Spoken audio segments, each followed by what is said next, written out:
turned all to ash with its village to blame.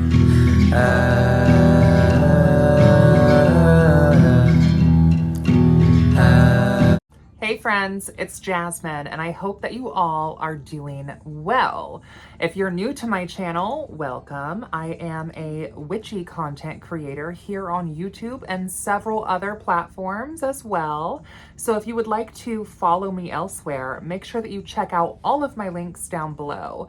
And if you are a returning subscriber, it's really good to see you back. Thank you for coming back, and let's get into today's video. Recently, I filmed a video talking about what it was like for me to attend my estranged father's funeral.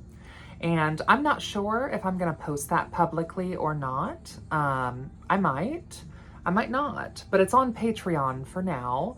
And it being on Patreon behind the security of a paywall just makes me feel a little bit more comfortable right now because it's so raw.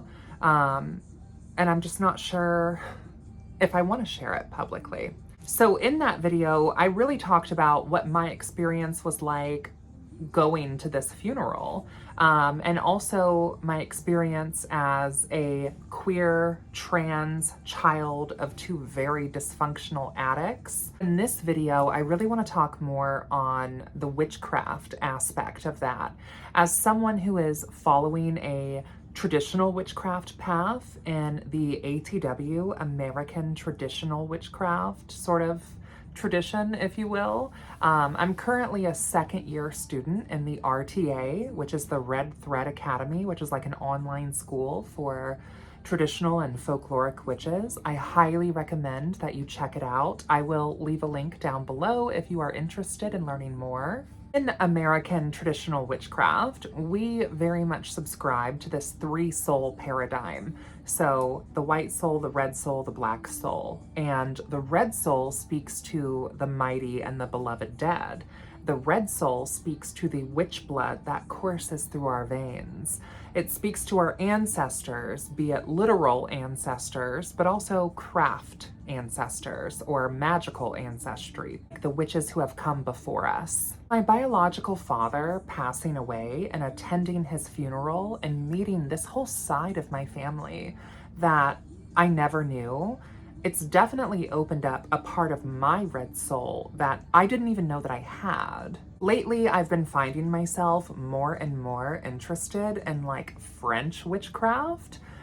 So if you have any resources about traditional French witchcraft or French folklore, I would love if you could leave those resources, be them books or movies, down below in the comment section. I wanted to film this video so I could kind of document like where I'm at and my thoughts in this whole process of like grieving the father I never had and meeting the biological relatives I never knew. I kind of treat my YouTube channel as like a video diary, and maybe that's not the most appropriate sometimes, but like if you've been here for a while, you know that I'm not the most appropriate anyway. I do have a therapist and I do talk about this in therapy, but also it's nice just to like turn my phone on and just like talk sometimes. I really appreciate all of the support that you guys give me on social media and all the encouragement. It really means a lot to me. I know that it's sometimes kind of weird with this like parasocial sort of connection and friendship, but I really do feel like there is a genuine connection and love there between online friendships. Actually, some of my closest friends I've never even met in person, and we've just been friends online for years. So when I was in my early 20s, late teens, is when I would say I started seriously getting into the craft. I was interested in witchcraft earlier on than that. Probably around like 6th to 7th grade is when witchcraft kind of like piqued my interest. But it really wasn't until I was probably about 19 that I started seriously practicing, formally claiming the title as witch and really exploring the local community and the online community. And then as I got older, I realized that some of the stuff that I grew up around with very pseudo-Sufic, spiritual, like, you know, practices were kind of witchy. Now, my mother would have probably not called herself a witch. Maybe she would have, I'm not really sure. And my grandmother doesn't really call herself a witch either, but she loves that I do. And a lot of the stuff that she does, I would consider to be kind of witchy, you know? Like she does astrology and oracle cards, and she like does dream interpretation, but she doesn't necessarily consider herself to be a witch. And that's a fine line there about what exactly are we labeling as witchcraft, right? All of that is to say that early on, when I started formally practicing witchcraft, the dark mother archetype, the dark goddess archetype, the goddesses of war and fate and death, and the psychopomp sort of archetype has always really spoken to my soul. I've made videos here on my channel talking about my experience with the dark mother and sharing some of my path with the dark goddess. And that is still very much a thing for me, but my path is really changing. I would say that one of the first dark goddesses that I really experienced in my practice probably would be Isis. And to break down what I mean when I'm talking about dark goddesses, I'm talking about goddesses that are associated with like the darker half of the year, with the night, with the moon, with witchcraft, with death, with prophecy, with fate. I'm talking about goddesses that are archetypes of those things. Just so we're clear, Isis from the Egyptian mythology is like all over my grandmother's dining room. I've posted pictures of some of her house here on my channel before, but as far as like a dark goddess, that would probably be like my first introduction. And then later when I started practicing witchcraft, like formally, right? Like calling it witchcraft and calling myself a witch, it was the Morrigan. And I have a dedication tattoo to the Morrigan, actually as part of my sleeve that I got in like 2016 after my mother passed away. I had a very close relationship with the Morrigan for several years after that. But I noticed that my relationship with the dark goddess kind of started to change, and it was no longer just the Morrigan, but there was like a slew of archetypes underneath the dark goddess. Goddesses of different names from different pantheons that I was feeling a draw to. And again, most of the commonality there were goddesses that were associated with war and death and psychopompery and witchcraft and the night. That is where I continuously find myself drawn to. Those are the goddesses that I feel like speak to me, and those are also like other witches that are in that same frequency. I also feel very drawn to. However, I will say that, again, my practice is shifting and changing, and part of that is through being a student of the Red Thread Academy. I don't want to speak on too much of some of the assignments or my initiation because it is so private.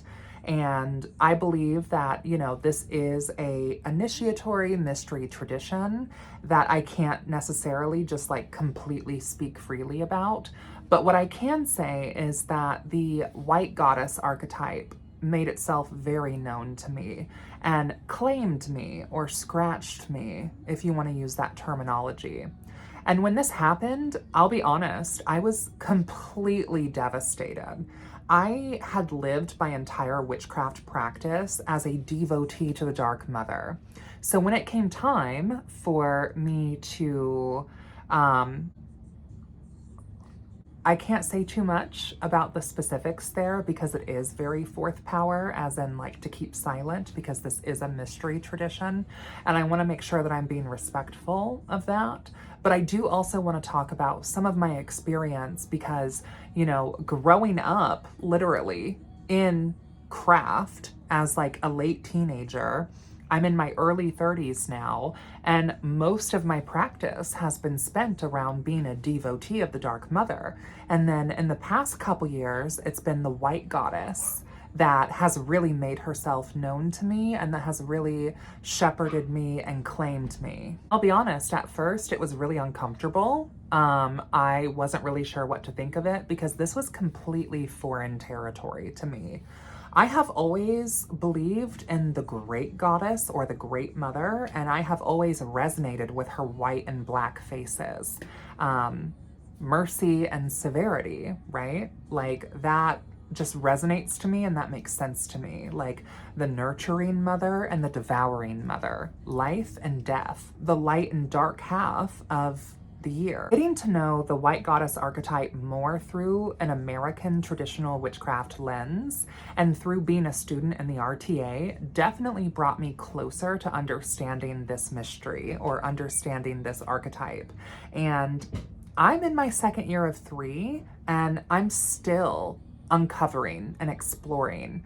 And I feel like the more that I do, the more and more sense that it makes. But that's not been without like serious sort of setbacks and like spiritual, I don't want to say like spiritual crises, but like that's kind of how it's felt. I've always been surrounded by like grief and death and pain and battle my entire life. You know, like I've lost family members and close friends to violence and hatred and substance abuse and like self-unaliving and like a lot of really hard stuff. And I do think that's why the Dark Goddess like really brought me into the witchcraft and really brought me into my own sovereignty and my own power. But the White Goddess, through being claimed, has brought me a lot of goodness as well. And like I've talked with some other witches that are in this similar tradition about some of my hangups regarding like me and being a daughter of the White Goddess, because like for a while I struggled with like, why would she claim me? Why would she pick me? I've often felt like literally everything I touch dies. And that's not to say that like there's not other areas of my life that are very fruitful and successful, but I have always felt like there is a twistedness to my blood, and part of that comes from my ancestry.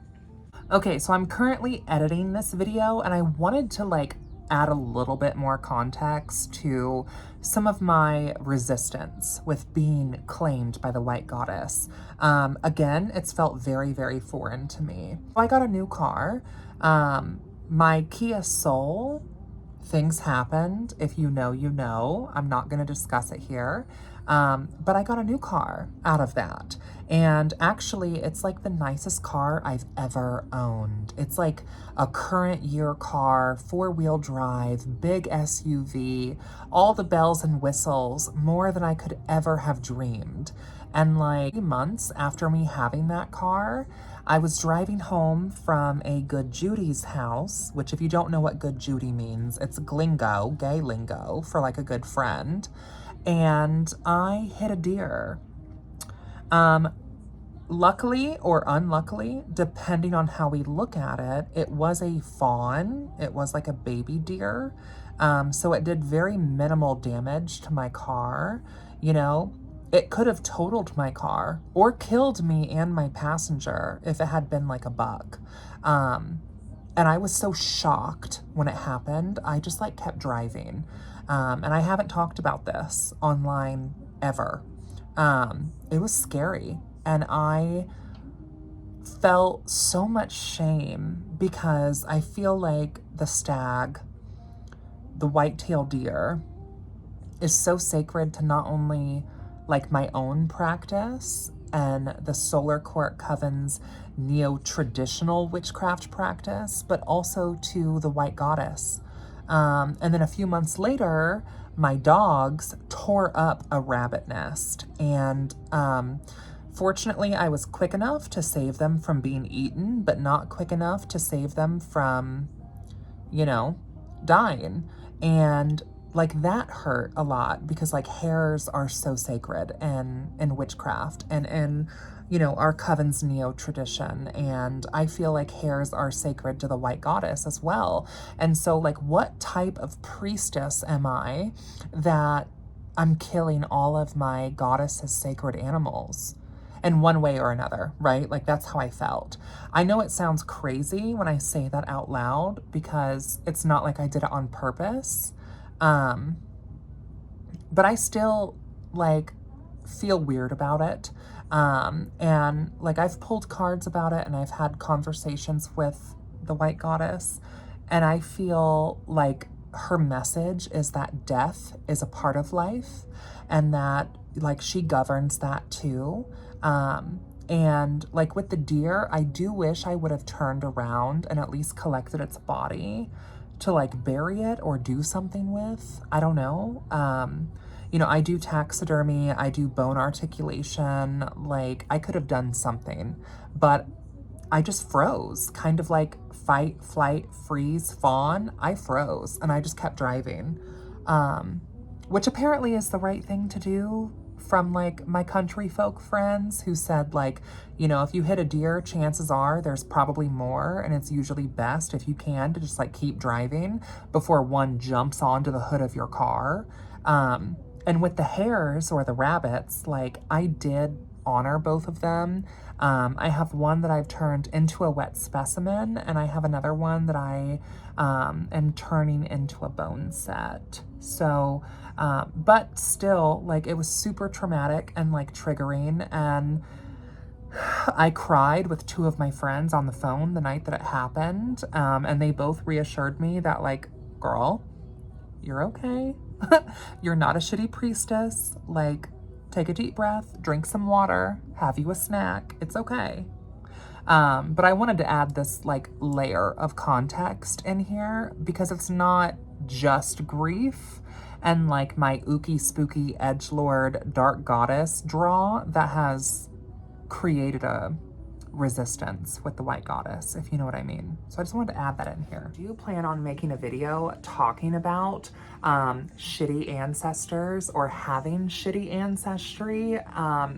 I'm just still in the process of like unpacking it and learning about it because like I never really knew my father's side of the family.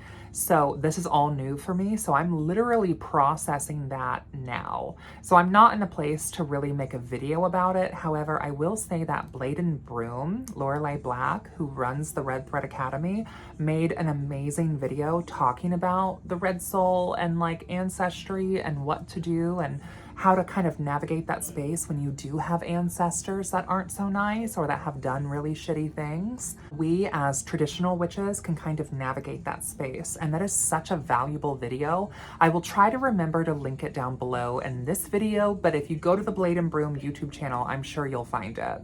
But yeah, so when the white goddess kind of claimed me, I was really confused and even a little bit like upset that the dark goddess did not. But through talking with some of my friends in this same tradition, it seems like a lot of the times the gods that claim us are not necessarily the gods that are the most comfortable or natural to us, but are the gods that will challenge us to be our best selves.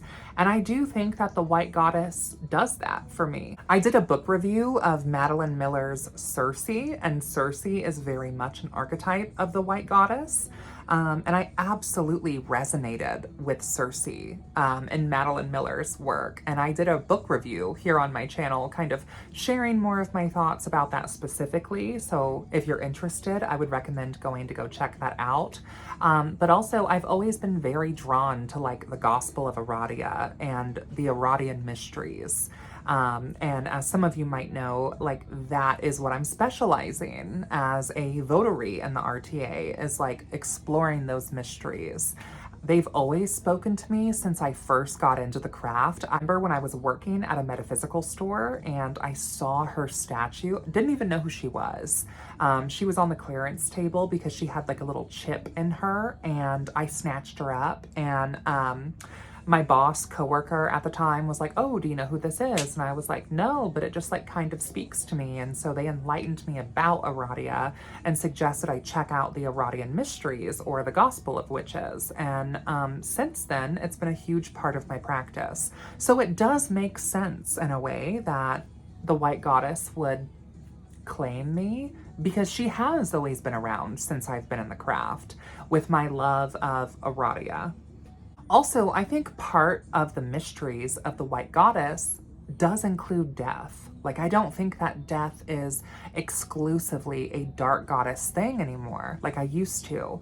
I think that the white goddess is associated with that too, in a different way though. When I think of the white goddess archetype, I think of the like fertility of the land. I think of Eden. I think of paradise. I think of like the crops and full bounty and like animals mating and like coming full circle. When I think of the white goddess, I think of like the divine daughter and like starfire. I think of the white goddess, I think of like a fairy queen. I think of like an initiator of witchcraft. Persephone, or Kor, is like also very much another archetype that I've always been drawn to, the Eleusinian mysteries and the story of Kor Persephone. And I find myself also like drawn to embodying that aesthetic. Like, I like a dark but like florally aesthetic, like very much maiden of immortal flowers, but also kind of gothic. All of that is to say that being claimed by the white goddess makes complete sense for me and for my practice. And it has taken me a while to get to a point where I'm more comfortable with it. And it's still something that I'm working on and like developing in my own practice. I feel like the Dark Mother is very much what has been natural for me. And it still is. I still consider myself a devotee of the Dark Goddess. But I also consider myself now a devotee of the White Goddess. And so in a bigger scale of things, I'm just a priestess of the Great Goddess. And that's definitely been something I've been exploring. And like, what does that mean for me, right? And aside from all of that, at our last Samhain, like our Coven's Witches Night last October, every single year, part of that ritual involves us being pacted with a spirit familiar. And, you know, the year before I had the owl and I wrote the Witch Flight book, and that was incredible. Vittoria Maria is amazing. But this year I have the raven, or the corvid mother, and she doesn't seem as interested in helping me with my book. She's definitely more like about processing grief and sort of connecting with that mediumship and that psychopomp sort of energy that she embodies. And this year for me has been a big year of death, with losing my biological father, losing my great uncle, and also with like the death to my 20s and entering my 30s. It's been a lot. So again, it's been like this weird dynamic between, you know, being claimed by the White Goddess, being a devotee of the Dark Mother, and then working through this White Goddess work while also working with the Raven or the Corvid. Like, it's inherently very liminal, and it's very like, I don't even know how to put it into words. Like, it feels very Persephonean. It feels very as above, so below. It feels very sow the fruit, sow the bones, if you know what I mean. I feel like there are some mysteries that I can't even put into words. Like, you have to experience them. So for those of you who know what I'm talking about, you know what I'm talking about. And for those of you who don't, I probably just sound completely crazy. Wanted to make this video and just kind of like vent and like kind of touch on some of the things that I talked about in my estranged father's funeral video and like relate it back a little bit more to witchcraft in a way that like makes sense, because that video was really hard for me to film, and I didn't get to say everything that I wanted to. So I am now here. So anyway, I think that's going to be it for today. I hope that you all are doing well, and blessed be, and I will see you in hell. Bye.